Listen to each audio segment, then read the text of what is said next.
Greetings, everyone. My name is Barbara Coverson. I am the Program Manager for Family Strengthening Families, and we want to welcome you to our Parent Talk at Discovery Center podcast. We have a great topic for you today, and joining us on the panel, we have some of our staff members here at Discovery Center. Good morning, I'm Veronica King, and I am the Systems Navigator here at the Discovery Center, and I'm working with Project Reach. Good morning, I'm Joey Ford, the Family Community Outreach Specialist and with Family Strengthening Families. Good morning, my name is Roy Bell, and I am the Project Manager for Project Care here at the Discovery Center. Good morning, I'm Elizabeth Williams. I'm the Program Manager for Project Peace. And we have a very special topic today. October is actually National Bullying Prevention Month. And so we wanted to take some time to just share with our audience some things that relate to helping us as a community of concerned people prevent bullying, because it is preventable. It's something that does not have to occur, but we do know that it is. And so first, it's a serious topic. So the first thing we want to talk about really is just kind of like, what is bullying? And really it's any unwanted aggressive behavior that happens with kids and between children that has been repeated or has the opportunity to be repeated. And so it's you know, that type of aggressive behavior where it's a perceived power imbalance. Like one person has power over another person and they're using that power for not good. Okay, and so that's kind of what bullying is. And then there's another area of bullying that has kind of taken off in more recent years, and that is cyberbullying. And that's when it's being bullying is occurring over digital spaces, over social media platforms, and we call that cyberbullying. So we'll get into some of these things on today. But Elizabeth, first, I just want to ask you, you know, when we talk about bullying, kids play many different roles in that. It's not just one thing, but they do play different roles. Can you kind of share with us some of the different roles that kids play in bullying? Sure. One of the first roles is those kids who bully. So these are those that are engaging in the behavior of bullying. And a lot of times these students, you know, they require support to change their behavior. And that's, you know, part of the things that teachers and counselors and parents and things can do. Then there are the kids who are bullied. These are the kids who are the target of getting bullied. And they also need help. They need help in learning how to respond to the bullying behavior that's been happening. There are kids who assist in bullying. Those are kids that are kind of the investigators. They're the ones that may not actually be doing the behavior of bullying, but maybe laughing along with the bullying, kind of maybe taunting or getting things started. It's real similar to also kids who assist with the bullying. Even if you are not the one saying maybe mean things, but you are laughing or joining in a crowd, that can be considered assisting with that bullying. There are also those outsiders. So these are kids who remain outside of the bully situation. They may not be engaging in the behavior, but just by providing an audience, it can encourage that bullying behavior to continue.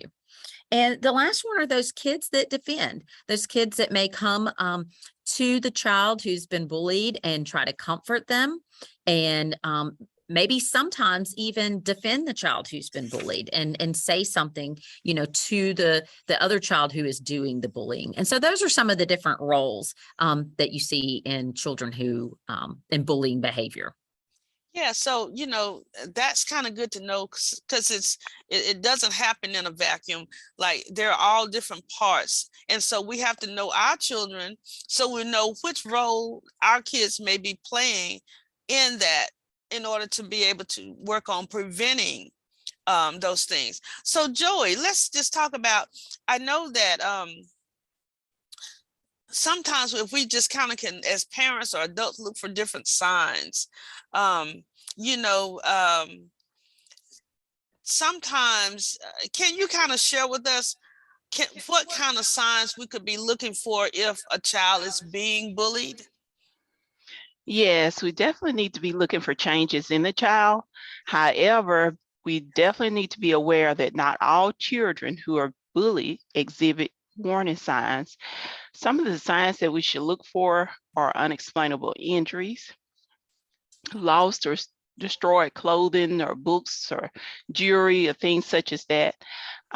Maybe the child is frequently saying they're sick. They could be faking the illness, such as headaches or stomach aches. Changes in eating habits. And it may not be just that they're hungry because they missed lunch, or it could be that they are skipping meals as well. We should look for difficulty with sleeping, nightmares, declining in grades or loss in interest or things that schoolwork or other things that they have interest in. Sudden loss of social activity, feeling helpless. Self-destructive behaviors is definitely one that we should look for as well. Maybe running away from home, harming themselves, or even to the point of talking about suicide. Yeah, so, I noticed you did say that some kids may not even exhibit any of these signs. So that's why it's so important as a parent that you know your child. You spend time with your child. You have that bonding with your child.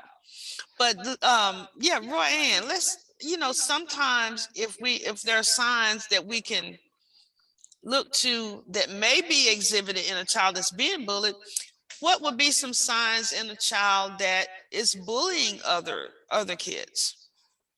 This the one that people a lot of times want to be in denial of, that my child is not doing this. But in order for one child to be the being bullied, somebody has to be doing that.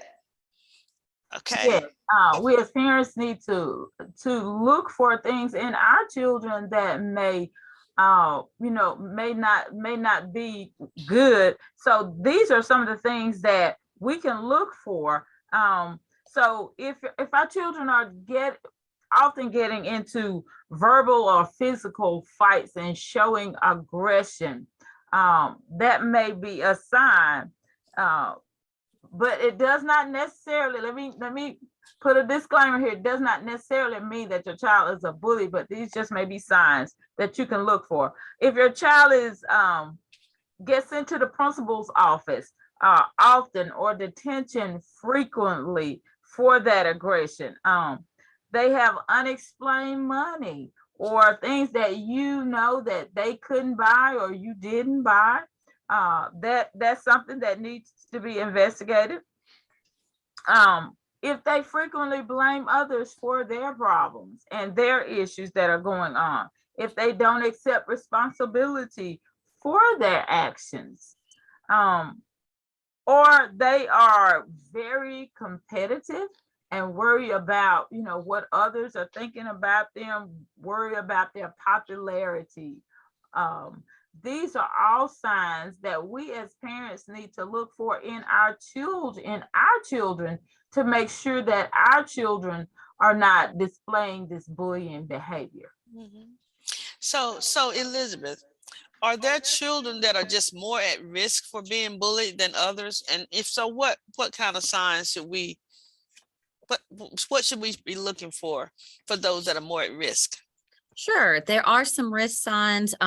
Some of that would be that these children are maybe perceived as different, maybe be perceived as weaker, unable to defend themselves. It may be the child that isn't able to afford the things that are really cool. Maybe they are overweight or underweight, wear glasses or things like that. Something that, maybe another child would take advantage of to make comments about.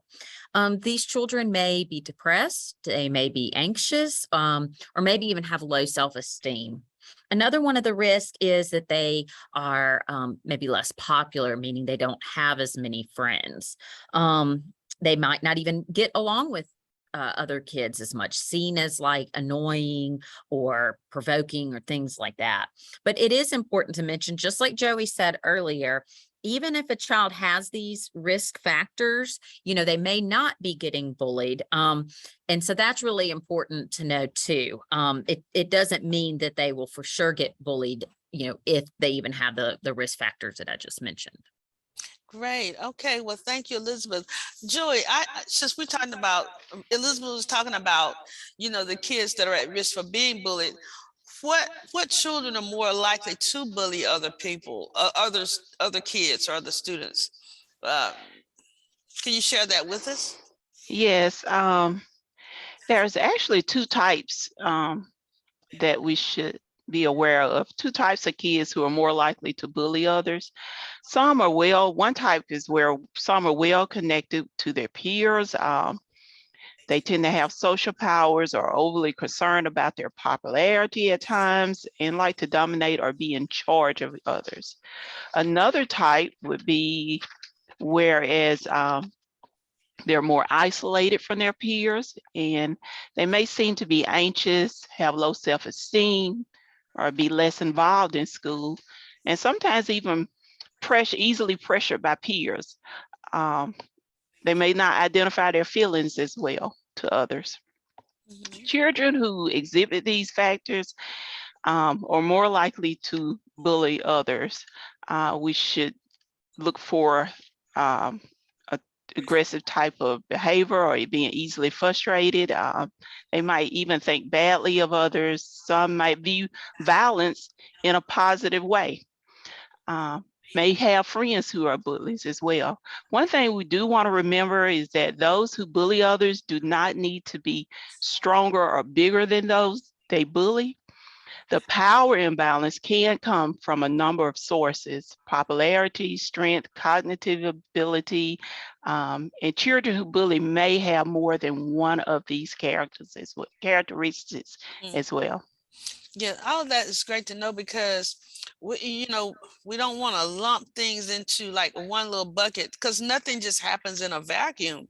So we have to be cognizant, aware of all of these underlying things, and make sure that when it comes to our children, that we're paying attention and we're spending time with them.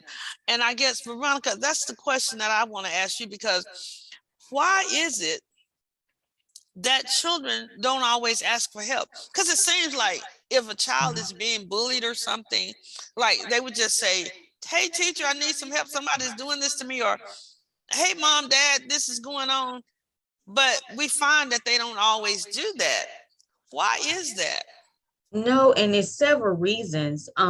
If we think about it, we know that bullying happens. We know it happens, but it's also underreported, and just looking at the 2018 indicators of school crime and safety report, only 20% of bullying incidents were reported.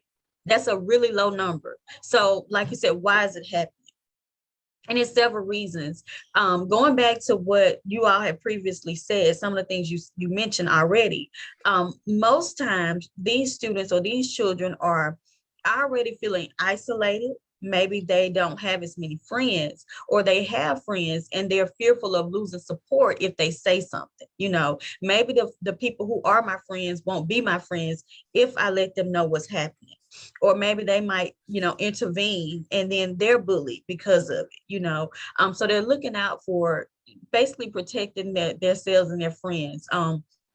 Also, sometimes these children might feel fearful of being retaliated by the person who's bullying them. If I tell someone, then it's going to be worse the next time. Or I'm already feeling humiliated because this is happening to me. I don't want anyone else to know. So they're not willing to tell an adult or parent or someone that they trust. And sometimes they're fearful that even that adult or that parent might even belittle them as well, by calling them weak or making them feel that, there's something wrong with them because they allow themselves to be bullied. And that's not the case. So sometimes it's just, they want to handle it on their own. maybe they feel like, okay, well, this started with me, I'm going to have to be the one to handle it. And they can't always do it on their own, but they want to do it on their own so that they don't have that fear or those repercussions from someone that they're asking to help them. And it might just be in their, their mindset that this is going to be the outcome. If I ask for help, then this person will look at me as if I'm a failure or if I'm weak. But that's not always the case. But these are just some of the reasons. And then also they might fear punishment, because we know it's not their fault for what happens to them. But when you're in that point or you're in that position where someone is causing harm or threatening to harm you, you might feel that you're going to have more punishment if you tell someone. So a lot of times it's fear, just because of fear of basically the unknown. And so as adults, I think it's important, Ms. Barbara, that we support these children when they come to us and reassure them that they're not in any danger or any trouble when they, confide in someone and tell a trusted adult what's actually happening to them. Mhm. Yeah, so I think that's one of the things we want to bring out as we're kind of discussing like a generalized topic of these things. But Roy Ann, the thrust or the gist of what we're really trying to get to is to prevent it. So, and we know it is preventable. So can you share with us some of the things that we can do as adults or as parents, caregivers, whatever, to help prevent bullying? Definitely, definitely. I'm glad you guys said that, because definitely parents, school staff, adults, they play a great role in preventing this behavior. And so they can help kids by helping them to understand what this is, what it looks like, how to deal with it. Even if we feel our children are not targets, we still need to explain to our children what this is so that they won't become, and if they do, they'll know what to do. We need to keep the lines of communication open between parents and children, students and teachers, schools and students, so that they will feel comfortable coming to us. We need to listen to them, know their friends, know who they're hanging out with, making sure that they understand the severity of this action. You can encourage your kids to do what they love so that they will gain friends. So if they have a hobby that they like to do, or they may want to join some type of a club, encourage that so that they can, fit in better with their peers. So those special interests, those hobbies, encourage those. And lastly, but certainly not least, we as parents and educators and adults need to model behavior that we want our children to display to their peers. So we have to set the example of how to behave. Exactly. Yeah. So that's just great information. Because if something is preventable, then we need to know what we can do to be able to help, to do that. I guess, Veronica, do you have, I know you kind of deal with a lot of the resources that we have available reaching out to parents and students. Can you kind of share some of the resources that's available for parents or caregivers? And Roy Ann said, even school staff. We have to recognize that this has to be a community effort, not just a one-sided. So all of us working together to serve our families and to make sure that our children are safe and feel special. Yes, ma'am. There are several, resources online, and also locally that parents or educators can reach out to.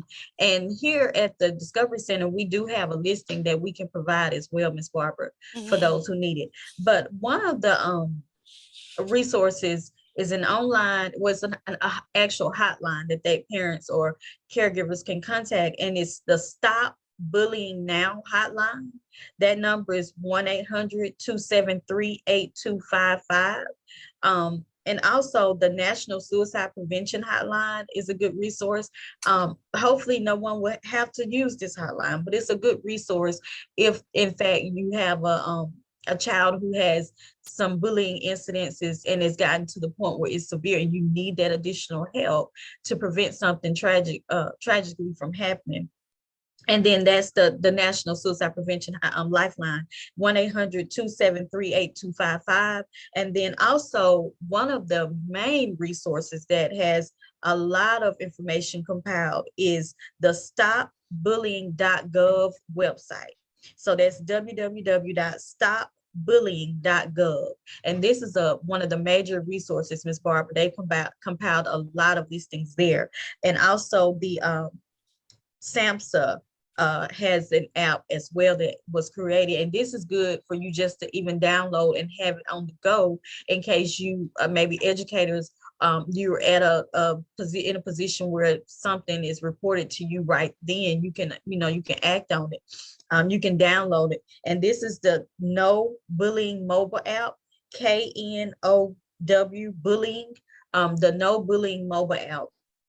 That's good for you to just download and have whenever you're needing it on the go. But again, here at the school, I start with school district, there are also ways that you can report things anonymously if you need to do so. And so you can do that online at the school district website. And also community counseling is one of the local mental health services here in our area that is available for assistance as well. Exactly.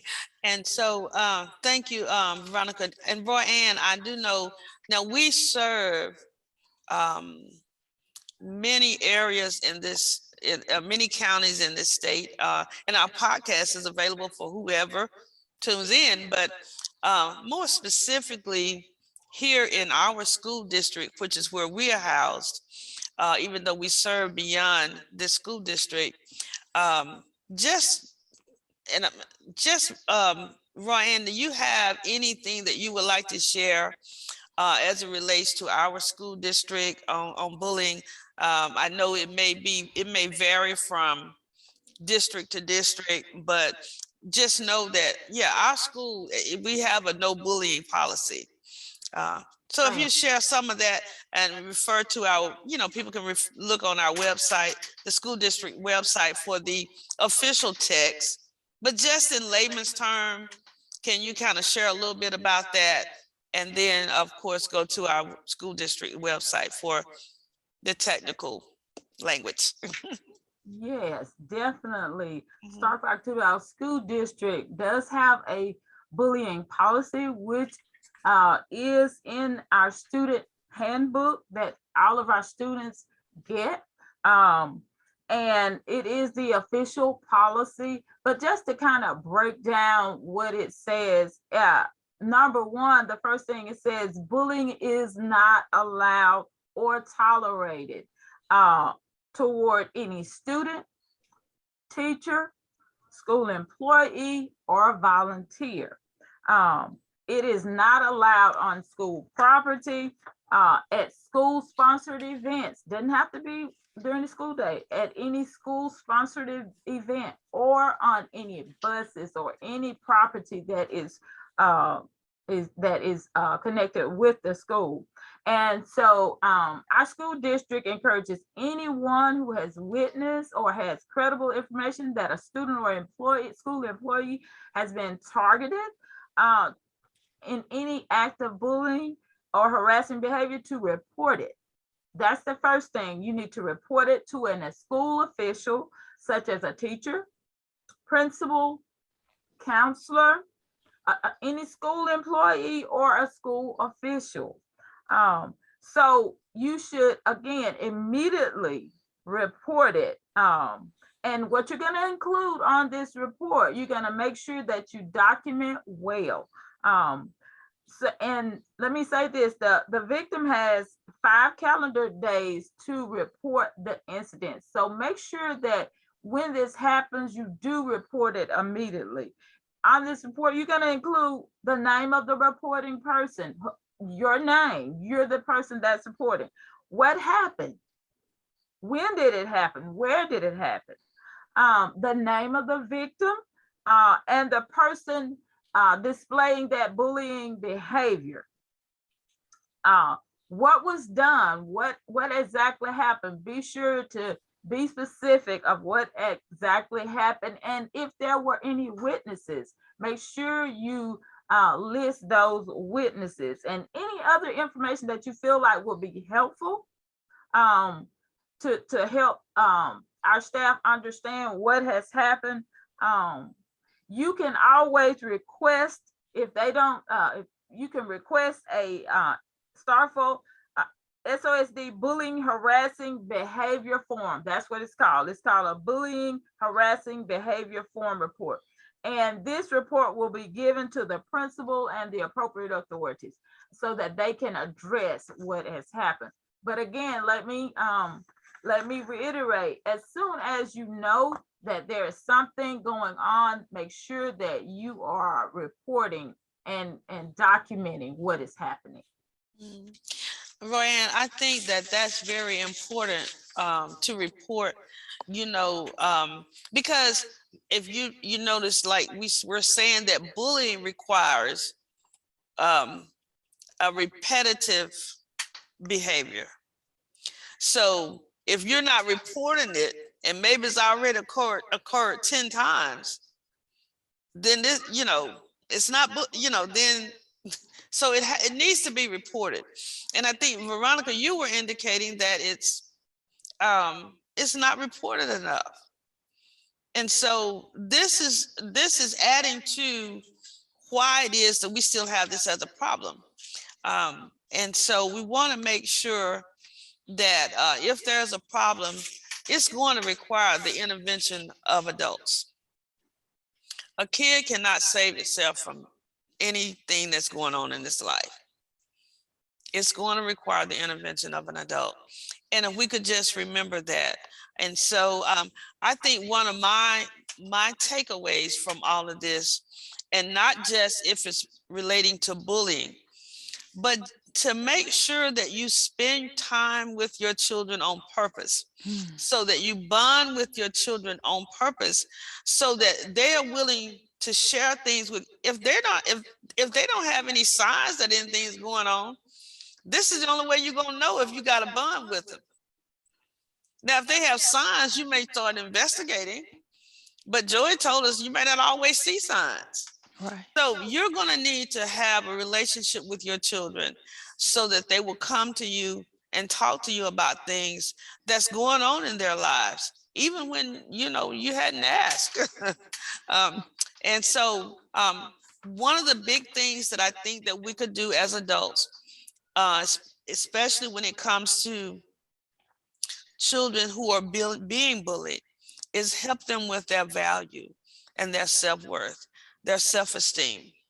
If we could do that. And even the person who's doing the bullying, there is something going on with that child as well, and they need to know that they have value. So we're not isolating or singling out any of the kids, but just know that we have a great responsibility as adults to make sure that we're helping to all our kids to know that they have value and worth. They're important, they're special, they're unique. And so they're less likely to engage in any of this type of behavior. And if you have any closing remarks, any final things that you would like to share, something on your heart as it relates to this before we end on today? Ms. Barbara, I just wanted to add, not to pressure a child, if they're talking to you about it. Like Roraine said, you want to make that report, but don't put additional pressure on the child. They're dealing with enough, and that's a big step for them to even admit and let someone know what's going on. But don't pressure them and ask, so listen to them, but don't pressure and ask 1,000 questions, because that might cause that child to shut down, and then you won't, like you said, that communication won't be there, and you won't know what's really happening anymore. Mhm. And also, as parents, just being able to let our children know that we are there for them. We are there to protect them. We are there to help them. When there are situations that they maybe can't handle, we're available to help them. And so we just have to keep reiterating that to them, that we're their first line of defense. Mhm. Yeah. Yeah, I think, and Veronica, you touched on something, because I was just thinking, how sometimes you hear in some of our parenting classes, hear parents say things like, you better handle your business, things like that. If the child is already being bullied, Mm, if they could defend themselves, they already would have. But now you better do this, you better handle up on this. That's not the conversation that you need to be having with your child, right. because that's going to end up escalating the situation. So we want to make sure that as a parent, we're doing things to help de-escalate and not escalate. Yeah, you other two ladies have any final comments before we end? No. All right. Well, look at here. We just love, all of us at Discovery Center love to share. Okay, so we have to try to hold ourselves together to make sure we let everybody else have a turn. But ladies, I do want to thank you for being on the podcast with us today. I know this was a very serious topic, and so we didn't get to do a lot of laughing because it wasn't funny. But we appreciate you taking time out of your programs to come and share with our audience on today. And as we always say, until next time, have a good one. Bye-bye. Bye. Bye.